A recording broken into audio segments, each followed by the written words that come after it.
it's not what I expected.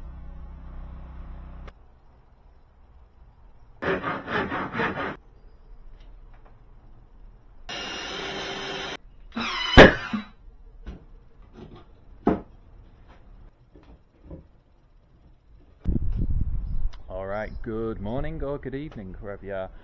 I think this is about time we did the long awaited proper test for flat surface cleaner or turbo nozzle, the effects of both of them on a roof.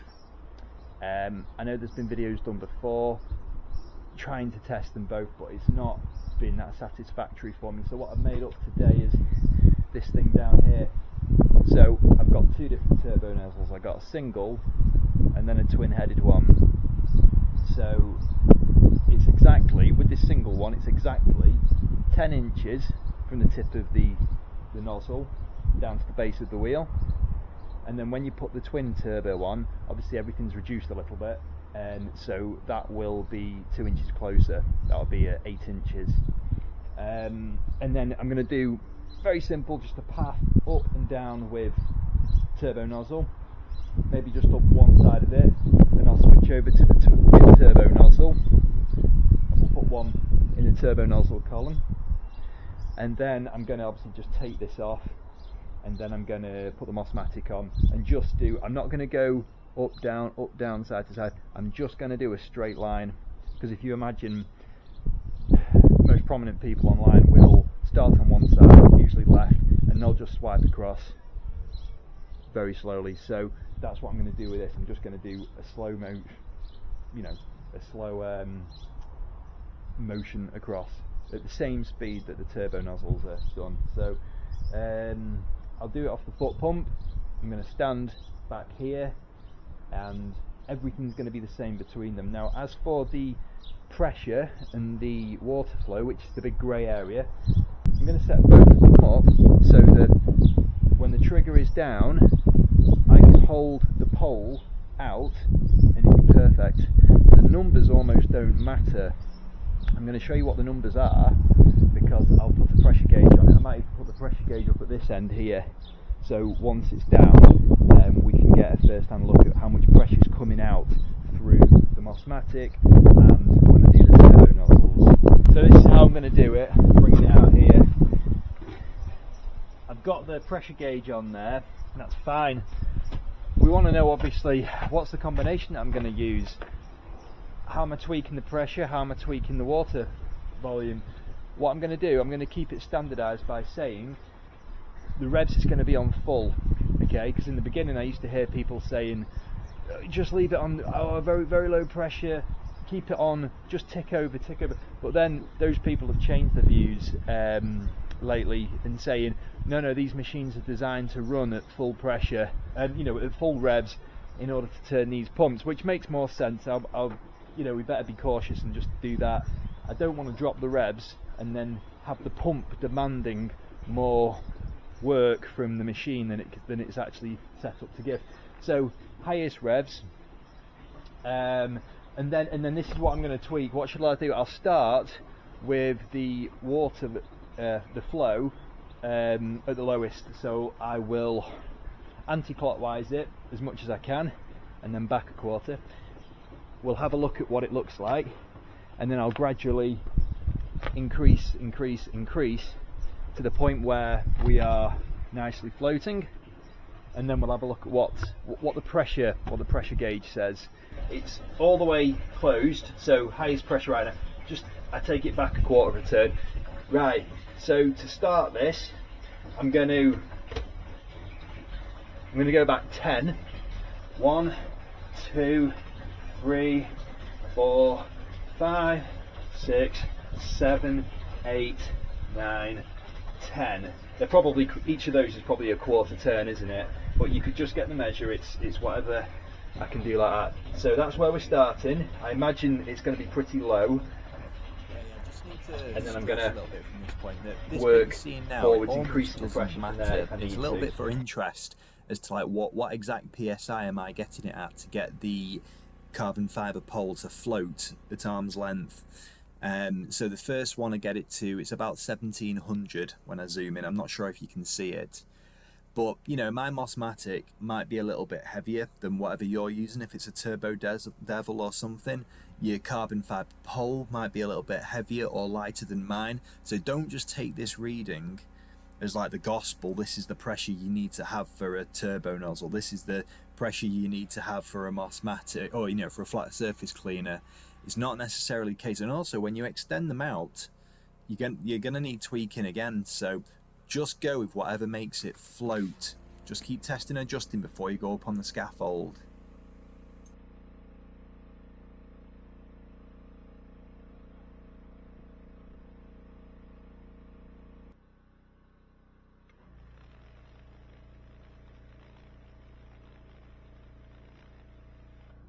So what I've done, I've fired the machine up, full revs, full flow, so everything's completely open, and I'm just going to use this, because remember what I said, the point is to get it so that the pole is just balancing, and I can control that with this. So we're going to go like that.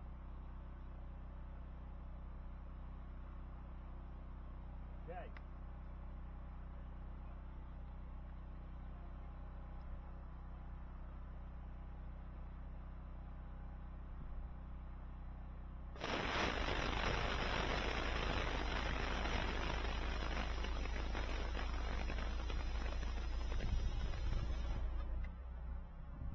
It's not what I expected.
I think more testing is going to be needed. I'll fuel up the machine because I actually just ran out of fuel.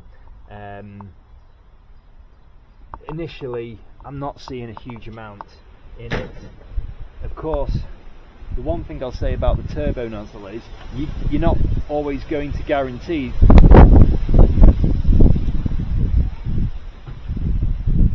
we're not always going to be able to guarantee that whoever's using it is going to be a perfect 10 inches away from the surface.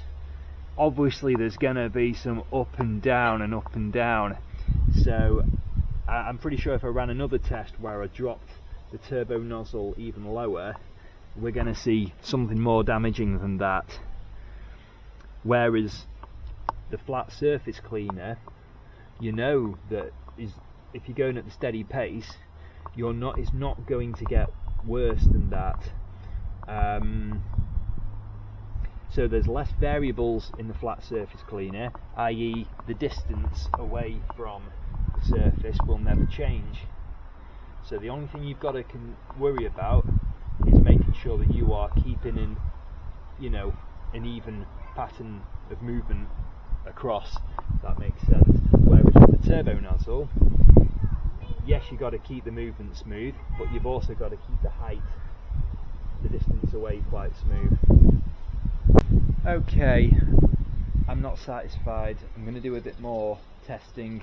I'm going to test it on both the what is this, rubber matting, just some stuff I got from Halfords. I'm also going to do away now with, where's the Heath Robinson with Little Heath. It was a good little practice test. I won't throw it away anytime soon. I'll save it for future tests, but I'm going to try and stay a little bit more true to life. So I'll get it going again, and I'll do it just by holding it and doing my best to keep it at about 10 inches away.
Yo, right, okay, I think the results are in for me anyway. The results are in for me today. I'm probably going to keep testing this, but for today, I've had enough, it's driving me mad. So, what am I looking at? I flipped this over just to have another go because I wasn't happy the first time round. Honestly, I'm not seeing massive differences. So this is the turbo nozzle side. I think I've gone up and then back. I can't remember what I did. Yeah, there's some blistering. Okay, but hey, look, here's the flat surface cleaner. You know, I'm not seeing a massive difference between either of them. I know if we try different materials, softer materials, ones that damage a bit easier, the differences will be more apparent. But hey, I mean, trying it on a piece of foam, you know, that's what flat surface cleaner looks like. That's what turbo nozzle looks like. I was expecting some blistering or something, but I'm a little bit surprised by this because to my mind, turbo nozzle, it just looks a lot more like it would obliterate. I know this is really gonna go against all the flat surface cleaners users like me. I just prefer using it anyway. I just think it's nicer to work with than trying a turbo nozzle. So, is the jury still out? Is a verdict in? To my mind, right now, I'm not seeing any difference really. We've kept the power output the same for both of them, basically just enough to keep the tool off the, floating. Yeah, maybe to be continued, but for now, this is my findings. There seems to be no difference, but there's one thing I will reiterate. You've got more control with the flat surface cleaner, that you are not going to go any lower down to the ground, whereas you're up on a roof for X number of hours, your arms are getting tired. Are you going to be keeping the pole as perfect a distance away from the roof tiles as you want to? I don't know. It's very likely that it's not gonna stay perfectly 10 inches or whatever you wanting it to go. It might drop down to an inch or two here and there, in which case I would suggest there could be some damage done. So my verdict is, in both exactly the same conditions, exactly the same output, but you can't guarantee exactly the same conditions with the turbo nozzle. And there is always the thing of, if you let go of the throttle and it drops down, you could potentially damage something. But hey, I've had some instances with the flat surface cleaner where I've gone a little bit too much on an angle and it takes off. So, or I've had it where it's flipped on the underside as well, and it's, you try to flip that back over 20 feet away with a pole. It's impossible. So that's my thoughts. If you've made it this long, thank you very much for watching. I'm sure there's something else I've not thought about.